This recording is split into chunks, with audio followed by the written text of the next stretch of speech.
Hi, True Avatars, and welcome to this review episode of your weekly queer video game podcast. I am your host, Zoey Wild. I am a transgender and bisexual woman, and my pronouns are she, her. Today, I am reviewing the recently released indie game, Matchmaker Dungeon Heart, made by Australian indie developer Ghost Moth, which I previously discussed back in episode 37. So, before I get into the review, I have some disclosure here for you. I did receive a free code from Ghost Moth to play and review this game. I played this game entirely on PC with mouse and keyboard. When I do reviews, I don't give a score. I don't want to start ranking games with numbers, especially since a lot of the games on the show are made by indie devs who are just trying to get their games into the world. However, I will be as unbiased as is possible, and at the end you can decide for yourself if this is a game for you based on my thoughts and opinions. I will do my best to be as vague about spoilers as possible so I don't ruin the ending of the game or any twists. So, Matchmaker Dungeon Heart is a bit of an oddity in that it combines several different genres into one glorious queer game. This game is a visual novel dating sim, but it's also a turn-based RPG. The battles are actually carried out via a match 3 puzzle game, reminiscent of the classic Panel de Pawn series, or Puzzle League, as it's known in the West. Each day, you are given a preset amount of time to explore a dungeon filled with romanceable queer NPCs. Interacting with these NPCs can include discussions, minigames, dates, and battles, all of which feed back into strengthening your stats or contributing to your relationship status. For example, battling against one of the characters will improve your relationship, and it will also reward you with a chance to improve your stats. Improving your stats will allow you to improve in battle against these NPCs, creating a feedback loop where you continually improve yourself and your relationships. The story is also very queer in its nature. You are being trained by your father at the start of the game when a fiery beast comes in and kills you. When you wake up, a mysterious being called the Lich has put your bones back together. You are now a gender-neutral skeleton, allowing you to project your own personality onto the player character. And the Lich then takes you to an underground safe haven for outcast monsters. These monsters not only represent a microcosm of the queer community in the real world, but many, if not all, of the queer characters are themselves queer in some way. So, I just want to talk about what I liked. And then at the end, I will get into a few criticisms that I have. So, in terms of what I liked though, first off, there are lots of fun ways to customize your stats to your liking. So this game doesn't have a traditional level up, as much as I really would have appreciated that, because I was just so enamored with all the RPG elements. But because there's no traditional level up, you kind of get at the end of each battle a chance to you'll get 3 options, and you get to pick one of these options as your reward. And so sometimes it'll be increase this stat or increase this piece on the board, like the damage given from that piece on the board. Because each battle, to make it super clear, is that each battle is that when you're matching a piece, 3 pieces together, let's say you match the 3 swords, then you get to hit your opponent with the sword and do some damage. And sometimes that sword icon will appear at the end of the battle, and you'll be able to choose that, and you'll get a boost in that stat. So instead of doing 1 damage every time you match 3 swords, you'll do 2 damage, for example. You can also get relationship points increase, XP increase for the romanceable NPCs, and you can also get items that will help you in battle as well, including gems, which also help increase your stats. You can actually go to Venora, the dragon character, and pay gems, as well as money and time in the day to get a passive bonus, or an attack, for example. When you're playing the game, engaging with each character's dialogue and services contributes both to your relationship with them and the ability to improve your character's build as well. So basically everything you're doing in this game is feeding back to another part of the game, and you're constantly seeing progress bars go up. Some of them are invisible progress bars, but they're always going up, which is great because it kind of keeps giving you that little tingle in your brain that makes you want to keep going in an RPG. At least that's how it works for me. That's why I play Pokemon, for example, is I just keep, I keep seeing the level bar go up, numbers go up, as Zoe Straw said in the last episode. One of my favorite passive abilities, actually, and to give you an example too, is that you can unlock a chance. So in battle, sometimes the enemy will do something to some of the pieces on the board. They can freeze them or burn them, and the fire will spread if your pieces are burning. So you have to find some way to douse the fire or thaw your pieces. But sometimes certain pieces can get locked on the board. So a cage icon will appear over them. And this not only locks you from using them, but from moving them as well. But at a certain point in the game, you can unlock a passive ability that will let you move the pieces. You can't match them, but it'll let you move those caged items around until they unlock. So you can set up like a massive combo for the end of that, let's say 10 turns later when they finally unlock. And I saw, tons of effects happening as soon as that happened and doing tons of damage, which I really, really enjoyed. Speaking of the Match 3 gameplay as well, occasionally in some story paths, there are unique takes on the game's Match 3 puzzles, such as removing mushrooms from the board, or avoiding certain pieces. The game also never really punishes you for losing. Actually, I'm just going to go back to that super quick. So when you're playing the Match 3 gameplay, just to make it clear again, because it's really hard to explain this on a podcast where you can't see the board. I highly recommend going to check out the demo or the trailer on the Steam page. I'll link it in the show notes, because it's a very visual game, obviously, but, when you're matching 3 pieces, for example, and you're trying to get rid of these mushrooms on the board that are trying to spread, right? Because they keep kind of expanding. They'll take over the pieces that you previously had. So you want to like match 3 pieces next to the mushrooms, and then all the mushroom pieces on the board that were next to the pieces you matched will disappear. So that's like one example of where it's not just like you versus another character in battle, right? And again, as I was saying before, the game also never really punishes you for losing most of the battles in the game. You just might not get like the bonus that you were going to get, the reward at the end, but like the story will continue as normal. You'll still get some XP. You'll still get a little bit of a relationship increase. It won't be as big as it was before. The only time that you can lose a battle to any detriment effect where you have to kind of go back and redo it is at the end when you're fighting the final bosses.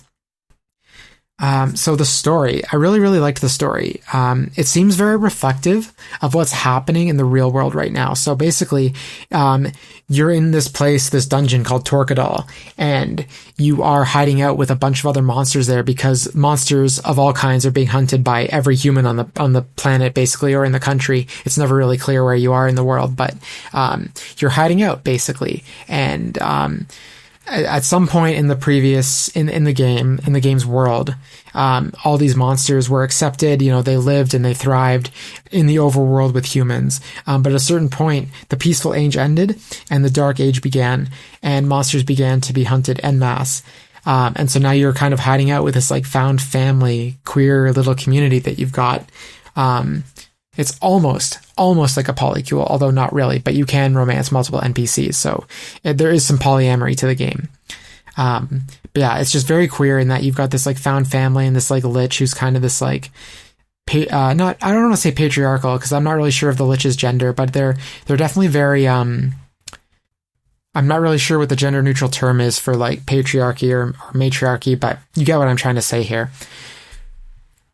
But despite that really dark sounding backstory and lore to the game, the visuals are actually very bright and cheerful, kind of reminiscent of a classic Saturday morning cartoon. So it never really feels like you're being bogged down with all this like darkness.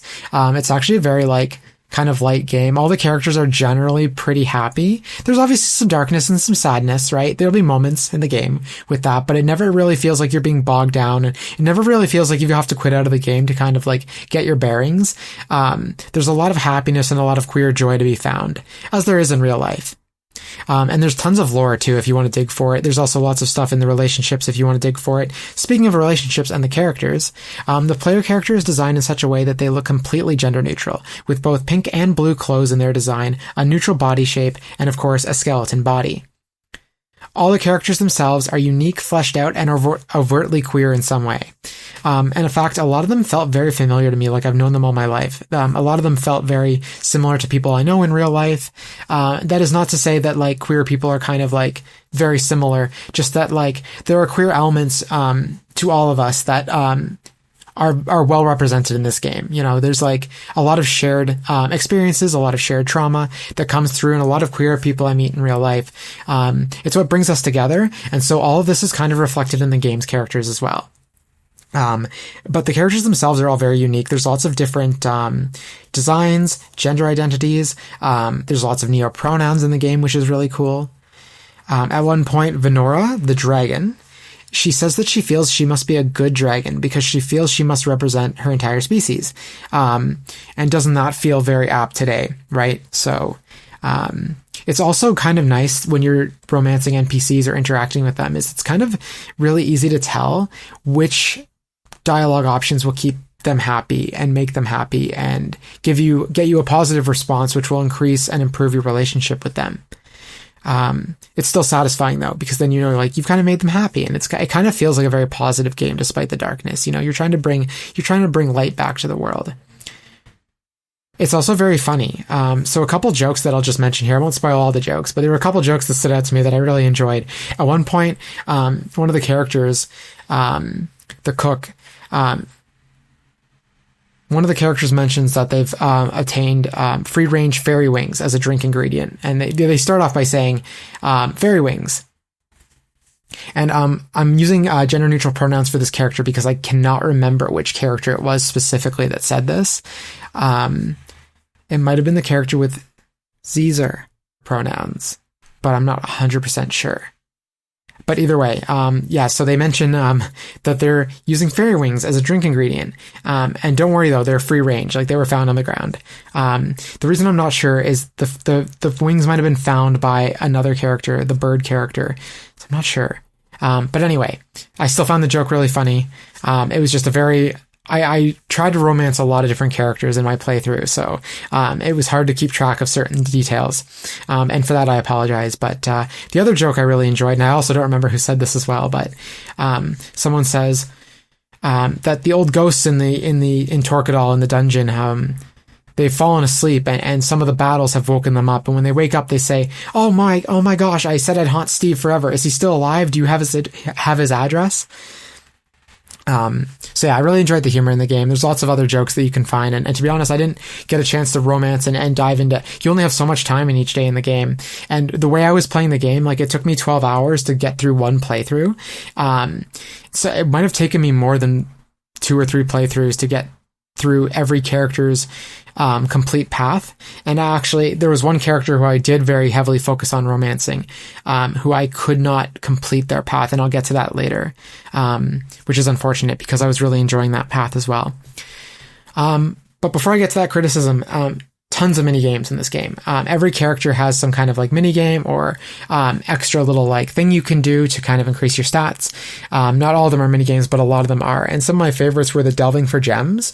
And what I liked about this is that the matchmaker board, it works in the complete opposite direction. So normally tiles come in from the top like Tetris, but for this game you're trying to surface the gems because you're digging for them, right? So you're trying to like dig them out. So whenever you match 3 tiles in this mini game, the tiles all move upwards and fill from the bottom as you try to get these gems, which are also on the board, to the top. There's also another mini game where you're forging recipes to craft items, and you kind of have to keep these. You have to evenly match all the different colors of gems because each one fills up a progress bar. And if one of them fills up too much and leaves another one too small, the mini game ends. Thankfully, your progress will carry through for each recipe until you complete it. So you're never really punished, and you can keep going in as many times as you like. You're just required to use a little bit of your in-game time to complete that. And all of these mini games always give you a bonus at the end of some sort. In the case of the forging recipes, you have to complete the whole thing, the whole recipe mini game, no matter how many times it takes to complete before you get that reward. But you do get a reward upon completion. So, I want to talk about a few criticisms I have, because I have a few more than I have in previous reviews, but I don't really think they detracted from my experience because I still found myself going back to this game. There was one particular morning where I said like, I only have a few hours to game. And I ended up playing for 6 hours actually that day. I lost track of time. So don't think that these criticisms like ruin the experience. And also too, a couple of these things that are, like, I'm going to mention some bugs, and they are still working out. The developers are still working out some bug fixes. So these might be fixed in a later patch. So I don't really want them to detract too much. So a few of the bugs that I will mention, I'll actually just mention one, even though I ran into a couple, because, the others were very small, and like I said, they are only one of them actually affected my gameplay experience in that, when I was romancing Philomela, the bird lady, I got to a point where actually I mentioned that mushroom minigame before. I got to that mushroom minigame, and it was a challenge to complete, so I had to play it through a few times before I could beat it. But when I finally did beat it, because I wanted the positive response from beating it, the dialogue screen afterwards was blank, and I could not progress. So I could not, and this was actually This was actually the date with Philomela. So, at that point, I'd romanced her to the point where I could actually, take her on, like, ask her on a date, but I could never complete the date. So I'm not sure where the story progressed during that date and afterwards, if there was like other dates or anything like that. So I'm just not sure. And that's the only reason I mentioned this specific bug, which I'm sure is going to be fixed. I did mention it to the developers when I came across it. But because I could not complete a particular story branch that I had invested in, I do consider it, I think it's important to mention that like there could be even more amazing content hidden behind that I just couldn't access. So I did want to note that. A minor detail, but something I kind of would like to see fixed in a future patch. But again, it's not a huge deal. But when you're clicking and dragging a piece to match something or move it around on the board, there's no actual dragging animation. So you can't see if you actually successfully dragged it. Cause there were a couple times where I dragged it, but I didn't click and drag it far enough to actually get it to flip with the tile you moved it to. The animation for the dragging would actually carry out after you'd completed dragging your mouse and clicking on the next tile. So it was a little unsatisfying, but that said, I was still like so enamored with the match 3 gameplay. Like it didn't ruin it. It didn't detract from it. It's just something I would like to see just a little bit, just a little change to make it that much more satisfying when playing the match 3, Matchmaker board games. Something else as well. This isn't really a criticism. But it might sound like one. Because the content in the game is so incredible and so thorough, and so in depth, like the gameplay loop, especially with the match 3 panel to pawn style battles, they were so much fun. The RPG mechanics were so satisfying. I really liked leveling up and getting stronger and getting better and adding passive effects and getting new attacks and stuff like that. I wish that there was more of that in the game. Like I wish it went deeper. I wish it went, further, not because I was left unsatisfied, but because I was so satisfied that I couldn't get enough of it. Like I wanted more. Like I would love to be able to play, see a level up bar, like continue training, having more days in the game to be able to increase my stats even more. So again, that might sound harsh, I'm not sure, but I enjoyed it so much that I wanted even more. Like it feels a little greedy to almost say that, but it's a criticism insofar as I enjoyed it so much I wanted more. So take that how you will. But despite these few criticisms, I found this game to be extremely addictive. Like I said, there was one morning where I played 6 hours and I only had time to play 3. Like I lost track of time. The match 3 gameplay, the lovely characters, they all kept me engaged with the game's world. If you like queer dating sims, or you simply want this generation's version of panel to pawn, I highly recommend this game. It's very, very easy, as I've said before, to sink a lot of time into this game without even realizing it. Please play Matchmaker Dungeon Heart. It's amazing.